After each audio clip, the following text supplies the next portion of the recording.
இன்றைய கபில கீதையிலே நாம் பார்க்க இருக்கும் ஸ்லோகம் தேவஹூதி கபில பகவானின் பரமாத்ம ஸ்வரூபத்தை போற்றிப்பாடும் அந்த ஸ்லோகத்தைத்தான் இன்று நாம் பார்க்க இருக்கிறோம்.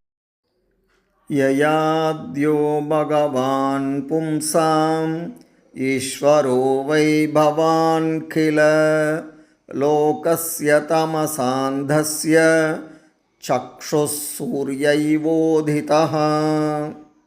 அனைத்து ஜீவராசிகளுக்கும் ஆதியாகவும் பரமேஸ்வரனாகவும் இருப்பவர் தாங்களே.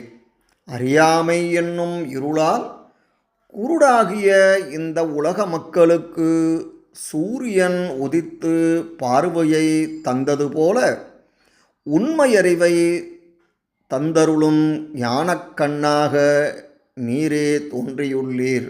சூரியனானவன் வெளியிருளை அகற்றுவது போல பகவான் உள்ளார்ந்த அறியாமை என்னும் இருளை நீக்கி ஆத்ம ஞானத்தின் ஒளியை தந்தருள்கிறார். அதனால் இறைவன் உலகின் உண்மையான வழிகாட்டியும் ஞானத்தின் ஆதாரமாகவும் திகழ்கிறார். அறியாமையே மனிதனின் மிகப்பெரிய இருள். இறைவனின் அருளும் சத்குருவின் உபதேசமும் அந்த இருளை நீக்கி வாழ்க்கைக்கு உண்மையான திசையை தந்தருளுகின்றன. சூரியன் கண்களுக்கு ஒளி தருவது போல இறைவன் இதயத்திற்கு ஞான ஒளியை தந்தருள்கிறார். ஞானம் அறியாமை இருளை போக்கும் சூரியனாக உதிப்பது என்ற இந்த கருத்தை வள்ளுவப் பெருந்தகை இருள் நீங்கி இன்பம் பயக்கும் மருள் நீங்கி மாசரு காட்சியவர்க்கு மாணிக்கவாசகப் பெருமான் சிவபெருமானை அஞ்ஞான இருளை போக்கும் எல்லையற்ற ஒளிவெல்லமாக பாடுகிறார்.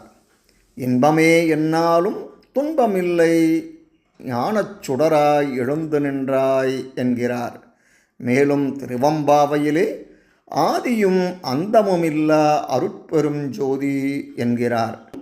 சூரியன் உலகிற்கு ஒளி தருவது போல பரம்பொருள் மனித மனத்திற்கு ஞான ஒளி தந்து அறியாமை என்னும் இருளை அகற்றுகிறார். இதன் தொடர்ச்சியை அடுத்த பதிவிலே பார்ப்போம். நன்றி, வணக்கம்.